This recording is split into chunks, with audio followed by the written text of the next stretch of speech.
gentlemen, and welcome to the Guildhall Art Gallery and London's Roman Amphitheatre.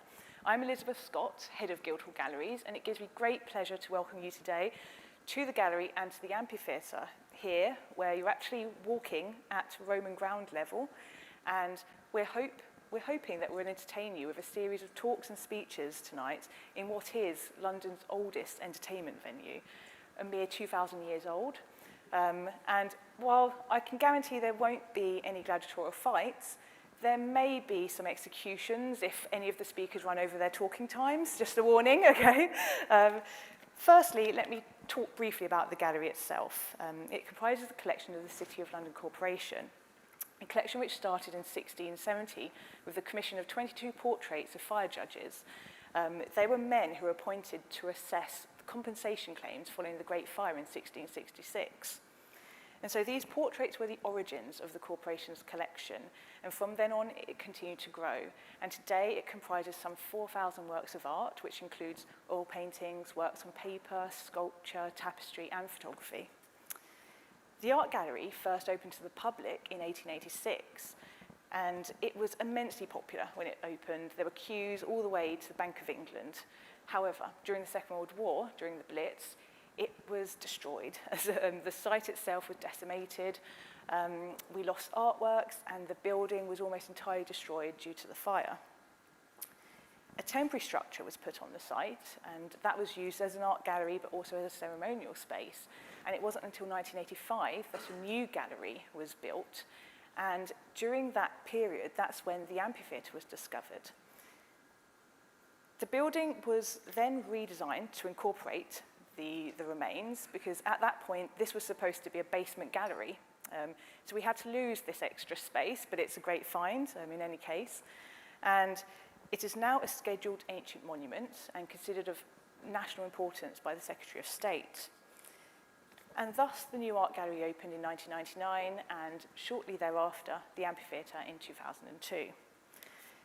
Going back to the fire judge portraits, they were the first of the corporation's commissions, and it was the first of a long history of commissions for the corporation, which includes works such as John Singleton Copley's The Defeat of the Floating Batteries of Gibraltar, a painting that you cannot miss if you ever go upstairs to the Victorian Gallery, and more recently, the Martin Parr commission, Unseen City.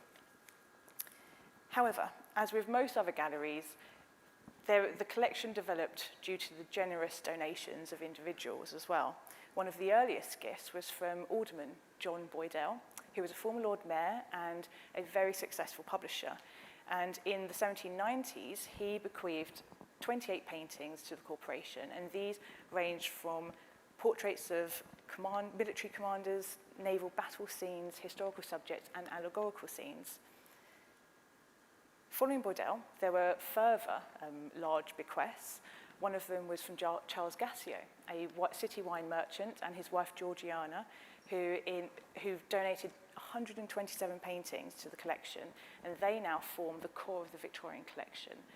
And after that, there was Charles Wakefield, who since 1911 has supported the gallery through commissions and subscriptions, and we were able to acquire works such as Holman Hunt's The Eve of St. Agnes, which is on display, and he also gave the gallery in 1927 the watercolour version of Lorenzo and Isabella by Millais, which is actually in the exhibition Visions and Visionaries.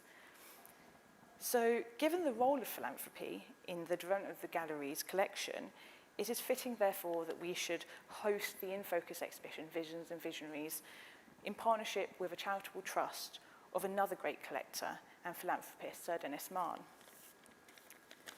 So now I want to move on to some thanks, and anyone who's worked on exhibitions knows that no matter how big or small the show, there are a lot of people to thank. It involves a small army, if not a large army.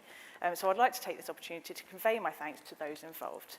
First and foremost, I would like to thank the Sir Denis Mahon Charitable Trust for bringing the exhibition to the gallery and for their kind and generous support. They've been the most wonderful collaborators. In particular, Orietta Benocci Adam, who not only conceived the idea of the exhibition, but also managed the entire project, including the mammoth task of the catalogue. I'm grateful to Suzanne Marriott for arranging the loan of the works on display, particularly St. Dorothy and St. Agnes by Sir Everett Burne-Jones, and for organising this wonderful event. I'd like to thank Flat Time House and the Richard Thornton Gallery for their contribution to the exhibition. We are delighted to play host to the artistic movement Techno Medievo and its Age of Future Association. We have a small but significant representation of the association's artists on display in the exhibition, and I'd like to mention in particular Leonardo Pesari, who played a major role in the exhibition installation. I'd also like to thank all of the scholars who have contributed to the catalogue with their fascinating essays, including Luke Ferry, Francesco Gonzalez, and Saskia Rubin. We are particularly grateful to Gareth Bell-Jones and Marcello Pecchioli for their curatorial advice and support. And finally, we owe thanks to the Burlington magazine and to Chris Hall, who designed the catalogue. So it now gives me great pleasure to introduce Orietta Bonocci-Adam, who will say a few words about the exhibition and Sir Denis. Thank you.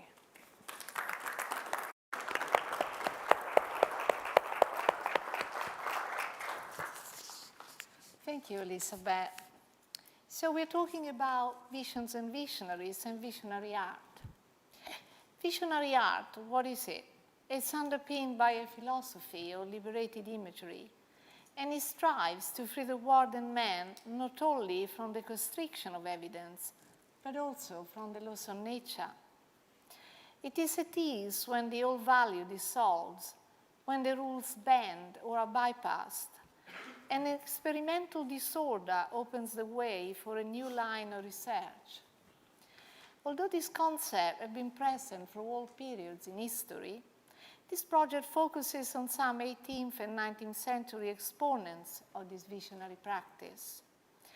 Artists such as Geoffrey Fletcher, John Latham, Grayson Perry, which are contemporary, are also very pertinent to the idea of visionary, and proving that a visionary quality in art is not limited to any single period in history.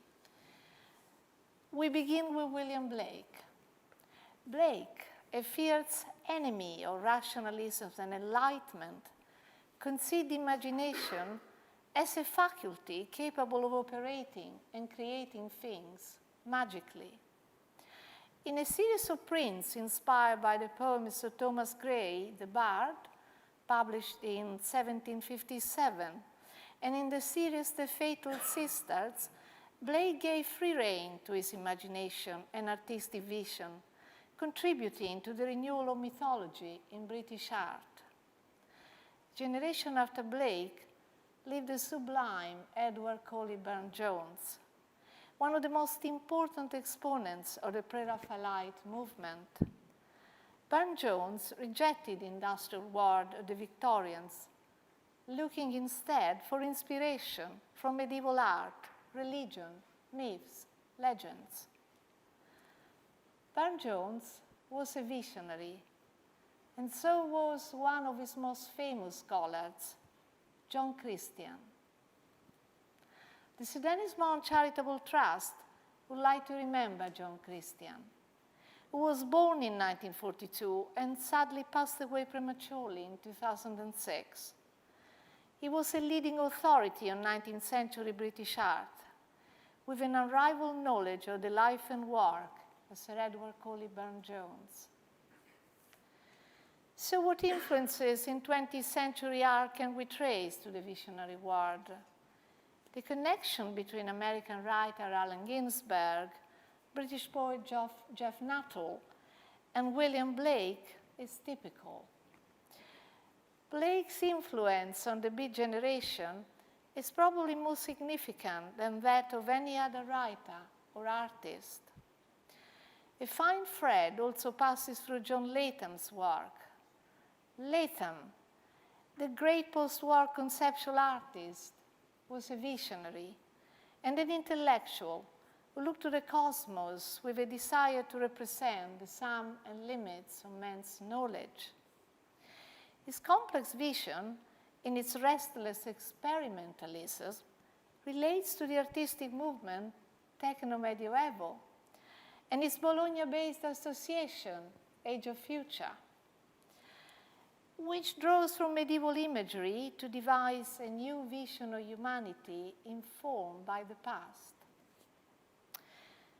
By taking this journey in the exhibition, we pay homage to another grand scholar.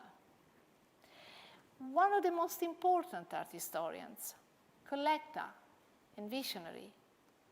His intense studies and passion gave him the opportunity to discover and rediscover artists who we thought were lost and works that we thought were missing.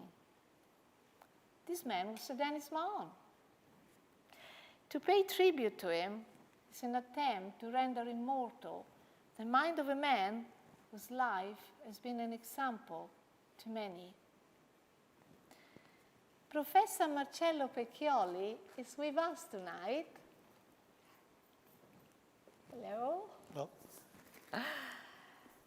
He is the leader and founder of the Bologna-based association Age of Future, a team of conceptual artists which draws from medieval imagery to devise a new vision of humanity informed by the past. As a sort of alternative history, as theoretical physicists would suggest. A sort of parallel to the Middle Ages, both as an illustrated memory and a story narrative. So please welcome Marcello Pecchioli, or Professor P, as his artists call him. Yeah. Okay. Thank you. Thank you.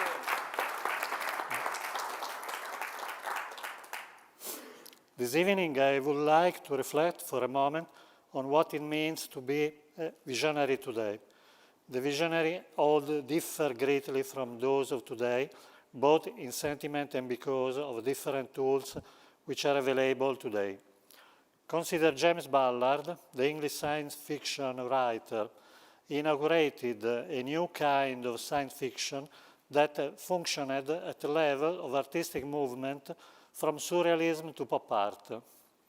It was a new science fiction which no longer dealt with space opera and spaceship, but instead began to look carefully at the human brain in all its psychiatric, emotional, and clinical complexity. How far Ballard seems from William Blake and his apocalyptic, Christological vision. In Blake, restless pantheon of saints, gods, virgin, demons, and angels that were pursued question about ethics and politics. Through his means were different from those of Ballard, however. In Blake, we find the eternal characteristic of visionary and creative intuition. This quality can be found in each epoch of history. So today, perhaps, we live in a time when it's harder to cultivate form of the visionary. I still believe that the flower of creativity still lurks all around us. It can be seen in the artwork on display this evening. We can still recognize visionary creative where it occurs, not just appreciating it, but also seeking to cultivate it.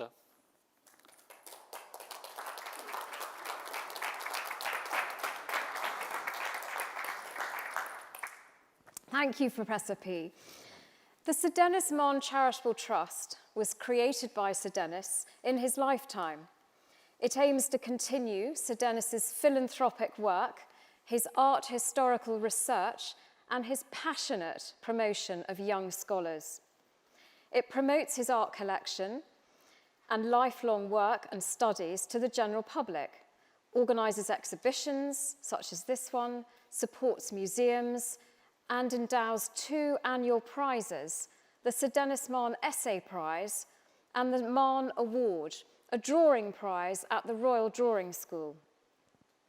The Sudenisman Essay Prize is an annual prize for young scholars to write on the periods of art that Sir Denis studied or on subjects that he was interested in, with a presentation or lecture of the winning essay at a renowned public institution. The prize comprises an award of £2,000 for an essay of distinction which reflects Sir Denis's interest in the period of art from the Seicento, and, in particular, the work of Guercino, Carracci, Caravaggio, and Nicolas Poussin, or his other art historical interests, including the 15th and 16th centuries, and also certain key modern and contemporary artists who he admired. The Sudenisman Charitable Trust is presently supporting the Foundling Museum in London, co-sponsoring their research into attribution and restoration of their painting, A Piping Shepherd Boy. This year, we have also supported the Art Fund with important acquisitions for the National Gallery, and we co-sponsored a documentary in association with the Pinacoteca of Decento and other promoters about the rediscovery of the Assunta, masterpiece by Guercino, produced by Doc Art for Sky Art Italy. We also work with smaller museums and galleries and promote cultural events and exhibitions. Our recent exhibition, Beach of Visconti, Drawings and Sketchbooks from the Great War, was first shown at Millbank in 2017 and has just opened at the National Gallery of Ireland. The funding and placement of Sir Denis's archive and library at the National Gallery of Ireland remains a major ongoing project. This year, together with the Museum of the Order of St. John and in collaboration with Flattime House, we organised an exhibition, Techno Medievo, The Age of Future Reloaded, and a study day, The Language and Meaning of Time in Art and Science, in association with the Bologna-based group Age of Future. We are very grateful to Professor Marcello Pecchioli and his Bologna-based association. We are delighted to work with Flattime House, the studio and former home of the great post-war conceptual master, John Latham. We have published a catalogue for this exhibition tonight of Visions and Visionaries with the Burlington magazine and in collaboration with Flattime House. One of such great visionary geniuses was John Latham, and his contemporary, the British poet Geoff Nuttall. They were both prominent exponents of the 1960s British underground movement, which mirrored the Beat generation of Allen Ginsberg in the States. I would now like to welcome Gareth Bell-Jones, director of Flattime House, and he has written a most interesting essay in our catalogue, and he's going to talk about John Latham, William Blake, Geoff Nuttall, and the 1960s British underground. Please welcome Gareth Bell-Jones.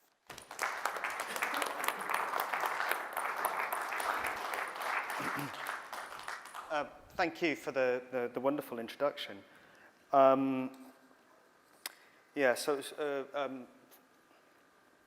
It's quite an incredible location to be speaking, actually. I've never done a talk at a place so ancient.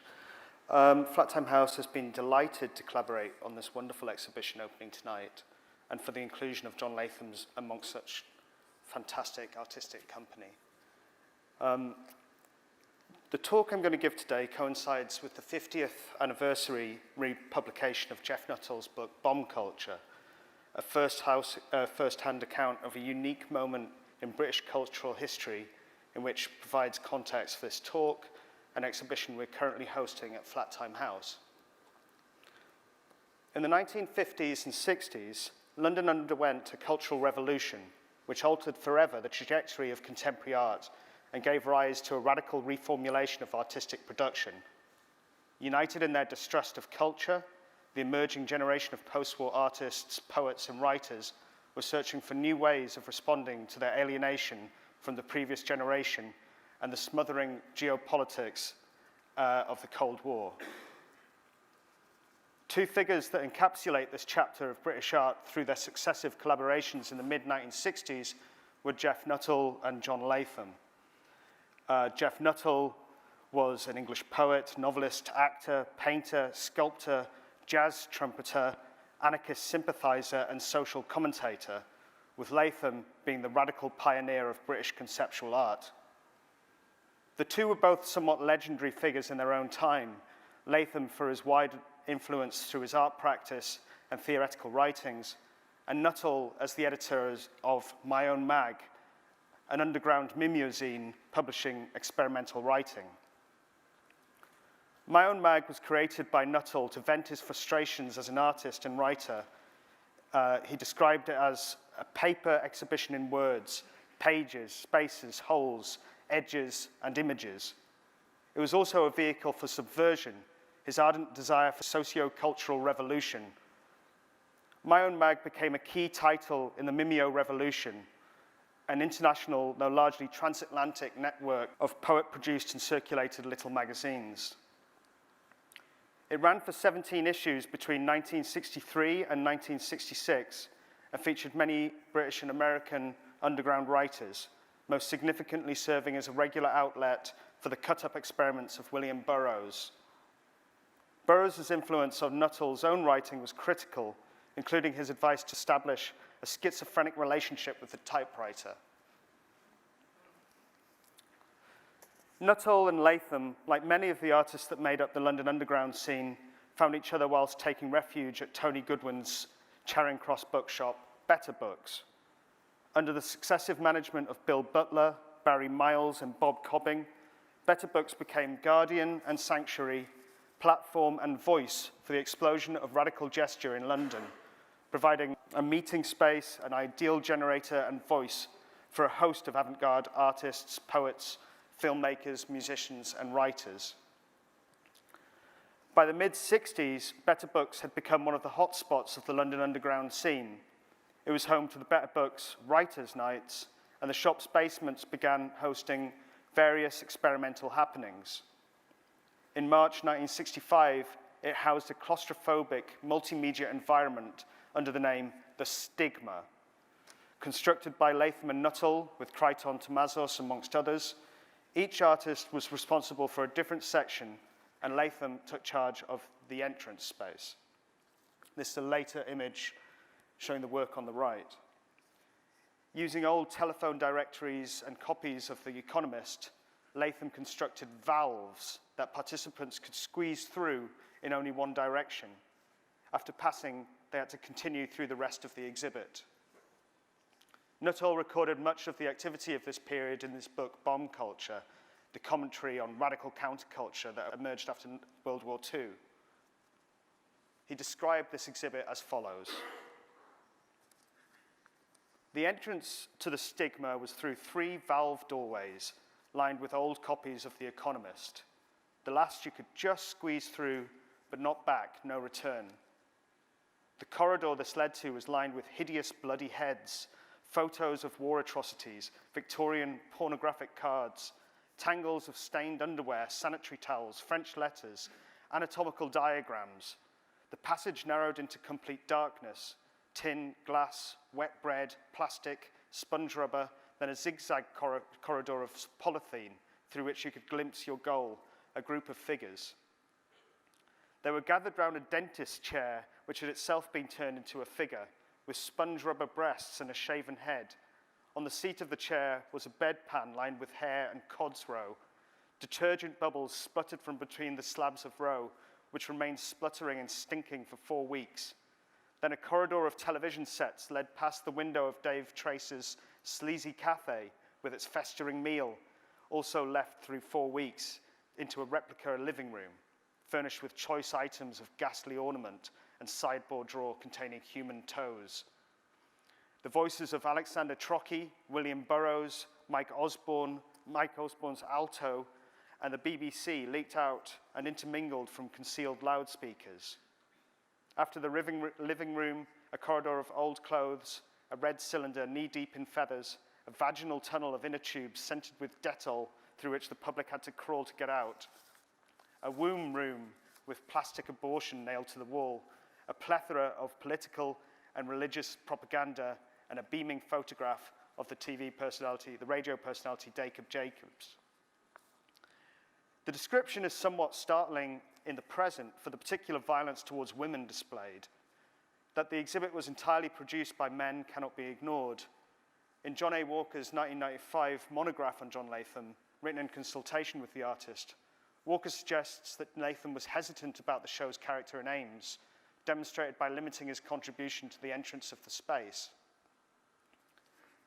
Nuttall described the exhibit as a plethora of nausea and an angry diagnosis intended to provoke correction. Nuttall sought committed art that would shock people into supporting the pacifist cause of the campaign for nuclear disarmament. In Nuttall's mind, the disturbing contents of the exhibit was presumably intended to highlight the horrors being committed around the world as a result of the Cold War and a suggestion of potential horrors to come. The stigma was in part a critical response to the idealism of an earlier project, Sigma. Alexander Trocky, a poet, novelist, translator, and editor, had proposed Sigma as a wide-ranging project and radical transformation of society. Trocky was originally from Scotland, but had previously lived a bohemian lifestyle in Paris and New York. As a result of his experiences, he knew avant-garde writers such as Samuel Beckett, William Burroughs, and Allen Ginsberg. Here he is with Ginsberg in London, and had helped found the Situationist International in the 1950s. Trocky had proposed the concept of Sigma in a manifesto published in the underground press. He described it as such: Sigma is a word commonly used in mathematical practice to designate all, the sum, the whole. It seemed to fit very well with our notion that all men must eventually be included. This is the first draft. Trocky argued that political attempts at change and the prevalent models for education had failed. In their place should be an invisible insurrection, a cultural revolution to reveal suppressed creativity. He envisaged Sigma as a spontaneous university, a part of an international network of autonomous, unpolitical, economically independent universities. Other situationists found his proposals vague. They described them as a loose cultural venture, subsequently expelling him from the group. Jeff Nuttall was more animated about the idea than the Situationist International. In July 1964, he organized a radical gathering at Braziers Park, a country house in Oxfordshire. This location was not prepared for what came its way. Nuttall describes the occupants as a community of, and I quote, quiet, self-sufficient, middle-class intellectuals, totally square with heavy tones of Quakerism and Fabianism.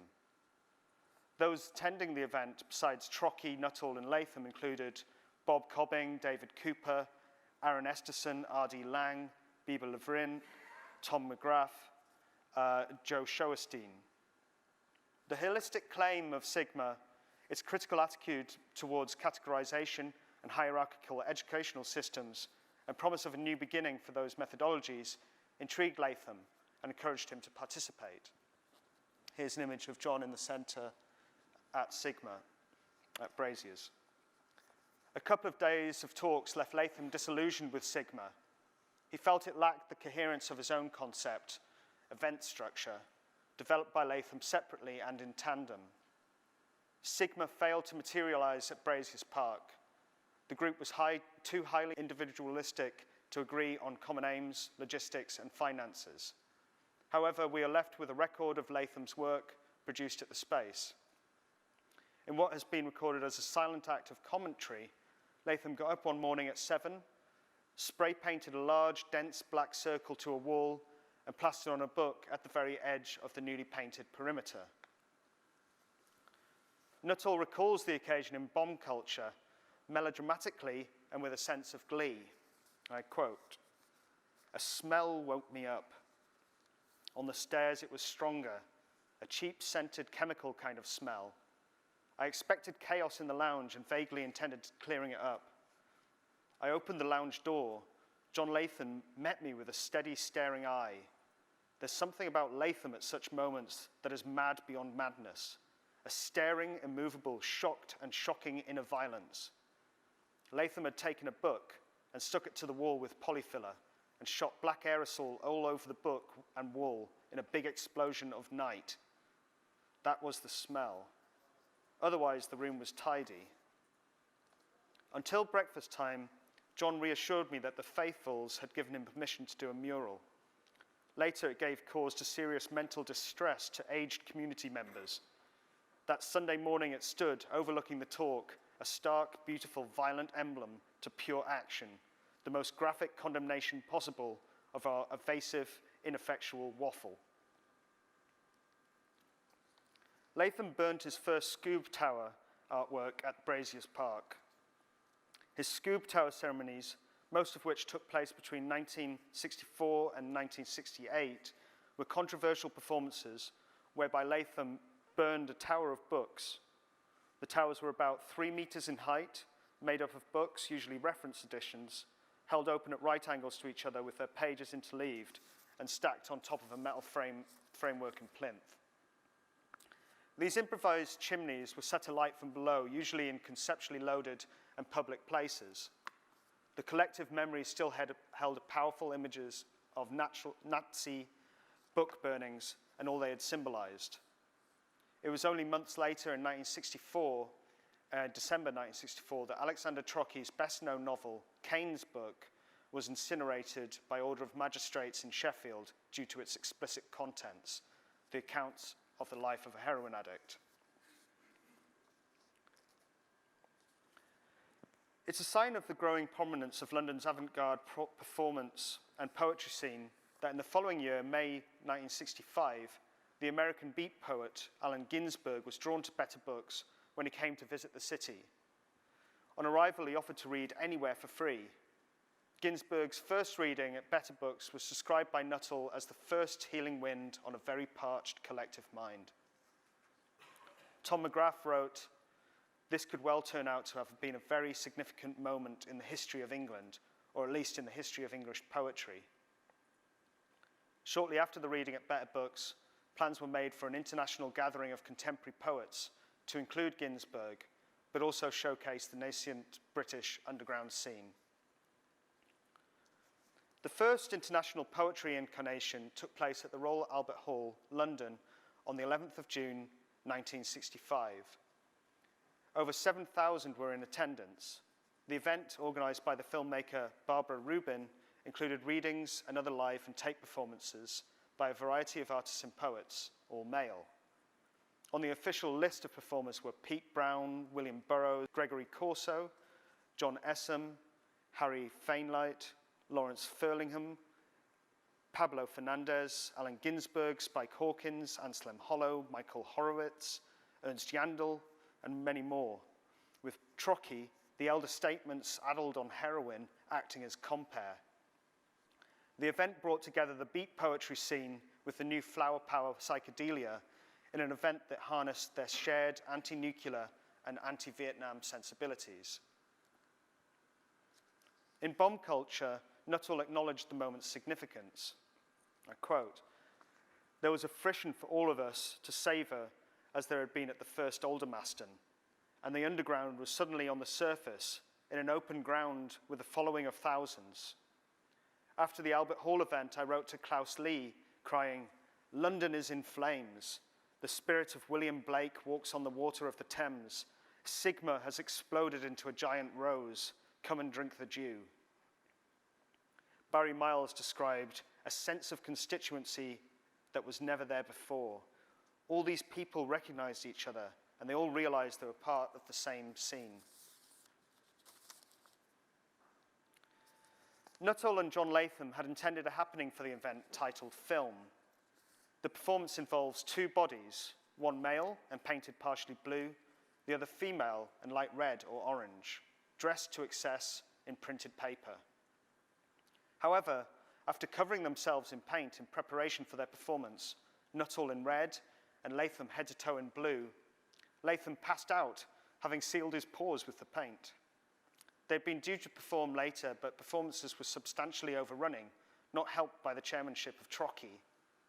With the performances still overrunning, a hot bath was needed for them to recover, but the only bath in the building was the dressing room of Sir Malcolm Sargent, Britain's leading conductor of choral works at the time. Nuttall ran a bath and began to bathe Latham. They were promptly discovered by a caretaker whilst in the bath together. Assuming a beatnik outrage was underway, they were rejected from the building. Barbara Stavini, that we continue work with, always complains that she had to stay afterwards and clean the bath after them. The two protagonists were intended to represent a Dionysian poet and a Apollinarian poet. Red and blue symbolize the two traditions, one informal and romantic, the other formal and classical. The two would stage a fight, ripping the book pages from one another. The performance was realized later that year by Latham and Nuttall at the Theatre Royal Stratford East, and with the new title, Juliet and Romeo, was performed twice during the Destruction and Art Symposium of 1966. Its final presentation was during the Experimental Fall Festival of Experimental Film in Belgium over New Year in 1967-8. On that occasion, Latham was collaborating with the artist Geoffrey Shaw with costumes including inflatable and pyrotechnic elements. In the subsequent years, Latham's work became increasingly conceptual and theoretical, pulling him away from such crossovers into popular culture. The two were not to formally collaborate again. Nuttall later recalled, I quote, a shift between 1966 and 67 from poetry and art and jazz and anti-nuclear politics to just sex and drugs, the arrival of capitalism. The market saw that these revolutionaries could be put in a safe pen and given their consumer goods. What we misjudged was the power and complexity of the media, which dismantled the whole thing. It brought it up, and this happened in 67, just as it seemed that we'd won. In a time of increasing global instability, we can look back to how artists previously responded to such pressures. The spirit of the collaborations of Latham and Nuttall and this radical chapter of British art allows us to rediscover the artistic freedom that emerges from a rejection of authority and societal expectations. Thank you.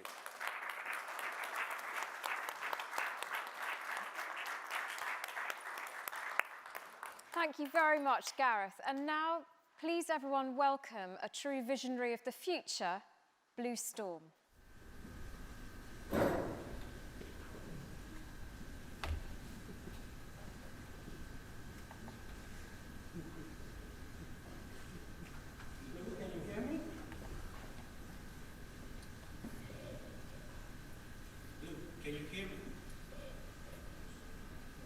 Yes, I can hear you. Good. So, give me your hand. Please, give me your hand. I want to come with you. If I'm too fast for you, you can stop me by touching my head. Here, take my hand. I love when you hold my hand.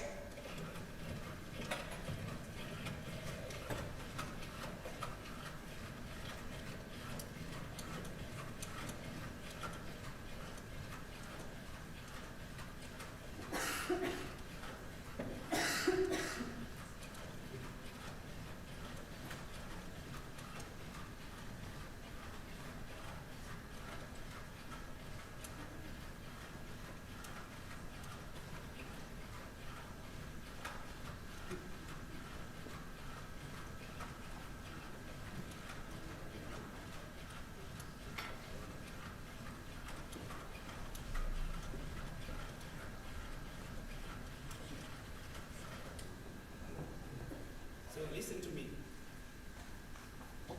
Yes, tell me. So, do you know something about William Blake? Hello, everyone.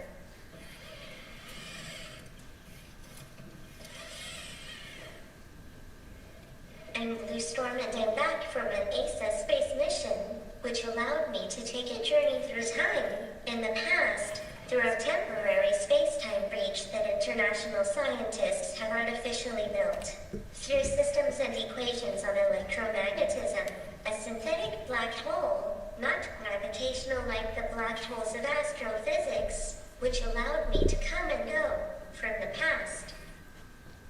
They sent me in ancient times, looking for extraordinary men, and I came to England in the 16th century, where William Blake, the extraordinary artist and poet, who you are celebrating with this exhibition Vision and Visionaries, here in London, was alive and working. Blake has played a crucial role in the development of the modern concept of imagination in Western culture. His belief that humanity can overcome the limits placed on her by the five senses is perhaps his greatest legacy. Today, culture has at its disposal powerful tools such as virtual reality, Internet of Things, robotics and artificial intelligence, bio and nanotechnologies, computers, and soon the quantum internet. But at the time of William Blake, he could only rely on his powerful imagination, on a culture of myths and peoples vast and exterminated, upon love for religions, the symbolism, a formidable poetics, excellent and personal pictorial and calligraphic techniques, a superhuman figurative and pictorial ability, and an unparalleled social and poetic inspiration. Perhaps we are facing a first, accomplished, multimedia communication attempt of the time. In The Marriage of Heaven and Hell, he says that if the doors of perception were purified, everything would appear to men as indeed it is, infinite. This phrase that opens the door of perceptions was then resumed, later by visionary writers like Aldous Huxley with his essay The Doors of Perception, but also by artists, poets, musicians like Jim Morrison and his band The Doors, and gave rise, among other things, to what we know as the age of psychedelic reality, 68, the flower power. At the time when the author lived between 1,700 and early 1,800, William Blake had a tumultuous life. He had to live thanks to the donations of his patrons. He was also considered crazy, demented and anti-clerical, and, despite having published his illuminated books and his illustrations of the Bible, where Canterbury stories are the Book of John, he often appeared in quarrel with other artists and printers and editors and critics and writers for the sulfur, nihilistic, iconoclastic quality of his writings. He used the parables and metaphors of the sacred books to build his own personal mythology. He embraced the causes of liberation of the oppressed, of the slaves, of women, of political prisoners, of minorities. He had an innate aversion to established power, authority, and hegemony of the historical churches, but embraced Catholic religiosity and knew and used, by heart, the pantheon of the Greek and Latin gods, as if it were a gigantic alphabet and an iconic grammar exterminated out of 1,000 meanings. He had a very troubled life, was very often on the verge of poverty, and couldn't get that wealth and fame and glory that he'd have been given to him much after his death. On his deathbed, he was declaiming verses and trying to make a last portrait of his wife, who was sitting next to him and taking care of him. Later, his wife, speaking of his end, would have said that it was like watching the departure of an angel who had left for our return to heaven. His personal philosophy and creativity make him an eternal, imperishable artist who will always be example for any other author, poet, painter who can tread the soil of planet Earth, up to today and even through the centuries. Today we recognize its greatness and its enormous visionary power, almost shamanic and precursor of times and eras in which all his life, his works and his social behavior, even the most mysterious and ambiguous, find, finally, a sense and a real reconciliation in a world that many centuries after him continues to admire him and to revere him as a master and a universal example. Many thanks to Miss Rita and Miss Suzanne for inviting me, to the staff of the Guildhall Art Gallery for their support, and to all of you for coming to this amazing event.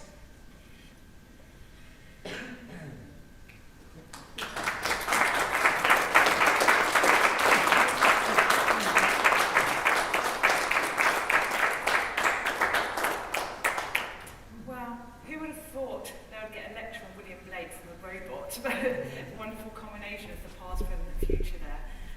I'd like now to invite you to go up the stairs and to get another drink and to see the exhibition before coming back down for some more food. But before that, please join me in thanking all the wonderful speakers this evening.